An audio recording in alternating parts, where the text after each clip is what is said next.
இந்த காரியம் செய்தது கர்த்தர் சொல்லி நான் செஞ்சேங்கிறது அங்க விளங்க வரும்போது இது பிதா அனுப்பினார் சொல்றதுதான் சாட்சி. ஆமென், ஹalleluya. புரியுதா? கர்த்தர் என்ன குறித்து சொன்ன காரியத்தை நான் செஞ்சு முடிக்கும் போது அந்த கிரியை மூலமா யாருக்கு தெரியும்?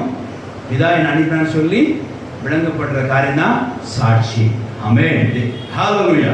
தேவனுக்கு ஸ்தோத்திரம் உண்டாதாக. இங்க ஏசாயா 43:11-12 வாசித்து பாருங்க. என்னை ரட்சித்தது தேவன் தான், அதுக்கு நாமளே சாட்சியா இருக்கிறோம் என்று சொல்லி நம்ம சொல்லுகிறோம் சொல்லி பார்க்கிறோம். வசனம் வாசிக்கலாம். ஏசாயா 43:11-12.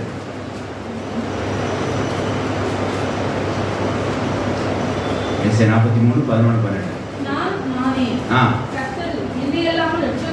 நான் நானே என்னெல்லாம் ரட்சகர் இல்லை, நான் அறிவித்து நான் ரட்சித்து விளங்க பண்ணினேன். உங்களை இப்படி சேர்த்த அந்நியர் யாரும் கிடையாதுங்க. நானே தேவன் என்பதற்கு நீங்கள் சாட்சியை கர்த்தர் சொல்ல. ஹalleluya. என்னை தவிர ரட்சிக்க தேவன்